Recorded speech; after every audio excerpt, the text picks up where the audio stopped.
5 দিনের মধ্যে সকল অটো রিক্সা উঠাই দিবে। তাহলে আমার এই যে শ্রমিক ভাইরা, আমার রিক্সা চালক ভাইরা কি করবে? তারা এই যে সমিতির লোন নিছে, কিস্তি নিছে, ওনারা কিভাবে লোন দিবে?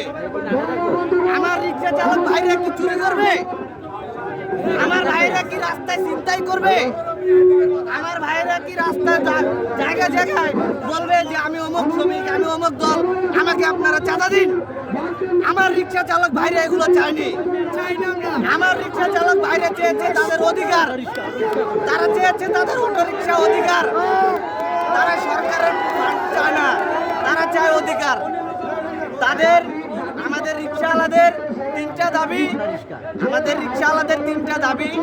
এক, আমাদের ধরে যে কোনো জায়গায় ছাত্ররা এবং পুলিশেরা ব্যাটারি রেখে দেয়, তার ছিঁড়ে দেয়, এগুলো অবিলম্বে বন্ধ।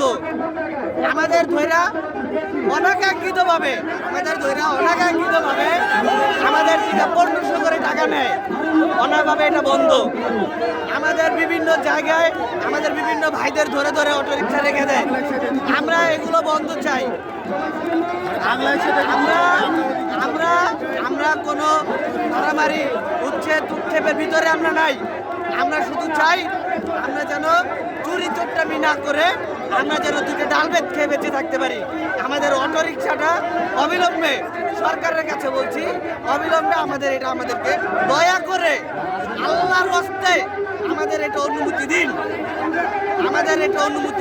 আমরা সবাই বেড়াতে যাচ্ছি।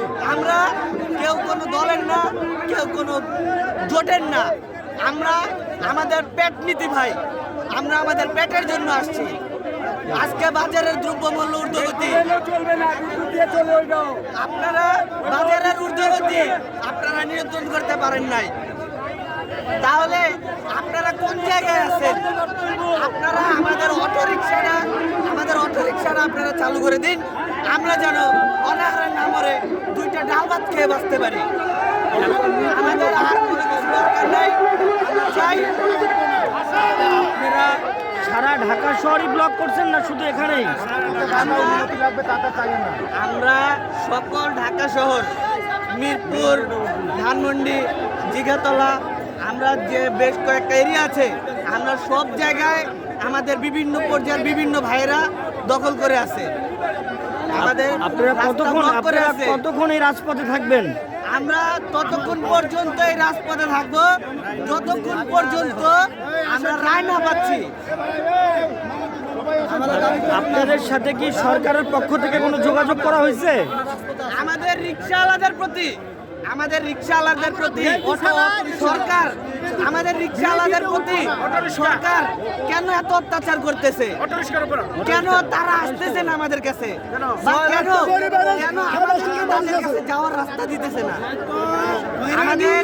আমাদের একটা রাস্তা দিক, আমরা যাই ওনাদের সাথে কথা বলি, ওনারা এটা করবে না। সরকারের পক্ষ থেকে আমাদের কাছে কোনো নির্দেশনা আসে নাই। বাড়ি চাই না, গাড়ি চাই না, ভাত চাই না, কাপড় চাই না, আমরা চাই খালি কর্ম করে খাওয়ার জন্য। এই দাবিটি আমরা চাই, আমাকে অটোতে আমরা চলতে পারি। আমার গাড়ি, আমি একটা প্রতিবন্ধী, আমার গাড়ি সার্জনে ধরছে, ধরে থাকি ভিক্ষা করি ঘর পাইস না, আমারও তো ভিক্ষা করে খাইতে পারিস না। আমি যদি ভিক্ষা করি খাই, হ্যাঁ, তোদের কাছে হাট বাজলে তোর 10 টাকা দিস না, তোরা তো আমাদের কাছে চাঁদা উঠি আবার খাস। হ্যাঁ, চাঁদা উঠি গাড়ি বাড়ি করে ফেলাইছ।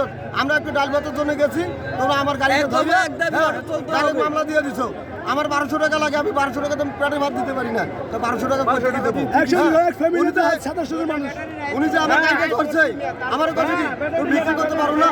সরকার আমার ভাতা দেয় 3 মাস পর 2600 টাকা, তাহলে 2600 টাকা 3 মাস পর তো ভাতা আমি পাই। এই ভাতা দিয়ে এই 3 মাস 2600 টাকা থেকে 3 মাস পর চলতে পারে? আমি আবার অটো চালাই, আমারও ব্যাটারি খুলে রাখি নাই। আমরা সিদ্ধান্ত মানি না ভাই, মানি না। আমরা ড্রাইভার নিব, আমরা চলবো, আমরা সেই সরকারের সিদ্ধান্ত মানি। আমি বলতে চাই, আমরা গরিব মানুষ, কর্ম করে চলতে পারি। আমরা কোনো অন্যায় কাজে লিপ্ত না, আমরা কর্মস্থলে আমরা অন্যায় চাই না, আমরা অটো চাই। আমি এই জন্য করতেছি, সরকারের কাছে অনুরোধ করতেছি, আমরা সরকারের কাছে অনুরোধ করতেছি যে তোরা হ্যাঁ আপনারা যারা ক্ষমতায় আছেন, যারা পরিচালনা করতেছেন, হ্যাঁ দুগ্ধমূল্যের দাম তো কমাইতে পারেন নাই। হ্যাঁ আমরা একটা অসহায় হয়ে গেছি, আমরা কিস্তি নিয়ে গাড়ি বানাইছি, 1 লাখ টাকা কিস্তি নিয়েছি, দ্রব্যমূল্যের দাম এখন সমিতি হলে আসি আমার বাড়ি করতে বসে পারেন আছে, নাই। আজকে আবার তাহলে কিস্তি, সাধারণ মানুষ আমি কেমনে চলবো? করবেন কিভাবে? আমি কিস্তি দেবো কেমনে? এই যে দুইটা তো সহ্য করতে পারে না, এক এক সঙ্গে সাদা শুধু মানুষ থাকবে। এটা তো কোর্টে বোধহয় বিচারাধীন, কোর্টে গেছে মামলা, এই মামলার তো রায় হয় নাই। রায় হয়ে গেছে ঘোষণা করা হয়েছে যে ভাইদের ভিতরে 72 ঘন্টার ভিতরে অটো বন্ধ ধরতেছে। এই যে বাংলাদেশের সবকিছু বুঝছেন না, যে পারে শক্তি দিয়ে যে নিতেছে এই রায়, তাই এছাড়া রায় দেই না আমরা, এইটুকুই দেখতেছি এখন তারপর যে এই যে হাইকোর্টে যে রায়টা রায়টা দিল, এই রায়টা দেওয়ার পরে এই যে ক্ষতিগ্রস্তগুলো যে রায় দিছে, তার কি মাথার মধ্যে একটা মেধা নাই? তার মাথার মধ্যে একটু মেধা নাই যে আমি যে রায়টা দিতেছি, এই 10 লক্ষ কর্মস্থল, এই 10 লক্ষ লোকের পরিবার কিভাবে চলবো? এই 10 লক্ষ লোকের আমি একটা কর্মস্থল খুলে দিয়া এই অটোটা বন্ধ করে দেওয়া হোক। উনি তো আমাদের 10 লক্ষ লোক আমরা কাজ থেকে থাকিয়া কি করি খামু, কিভাবে চলবো পরিবার নিয়ে? আমাদের সব বাইরে ফেলা আর বন্ধ কি করবো? সবকিছুর পরিবর্তন হয়েছে, রিক্সার পরিবর্তন হয়েছে।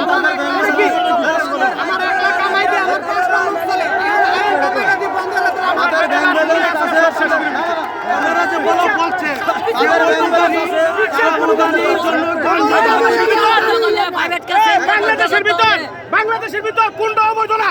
আমার এটা অবৈধ হইলে কোন না, সব অবৈধ বন্ধ করতে হবে।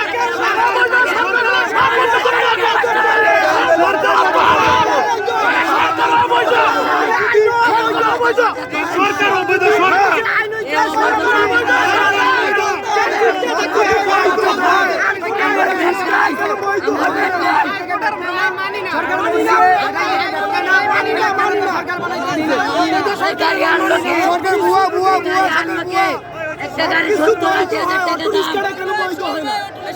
দর্শক মণ্ডলী, আপনারা দেখতে পাচ্ছেন রিক্সা শ্রমিকদের আন্দোলনের একাংশ, তাদের ভিতরে যে তীব্র ক্ষোভ এবং প্রতিবাদ বিরাজ করছে তারই একাংশ, এবং তারা আসলে যে কোনো কিছু মূল্যের বিনিময়ে তারা রিক্সা বৈধতা চায়, ব্যাটারি চালিত রিক্সার বৈধতা চায়। চলবে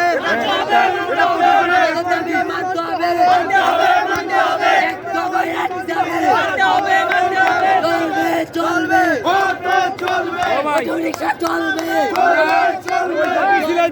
চলবে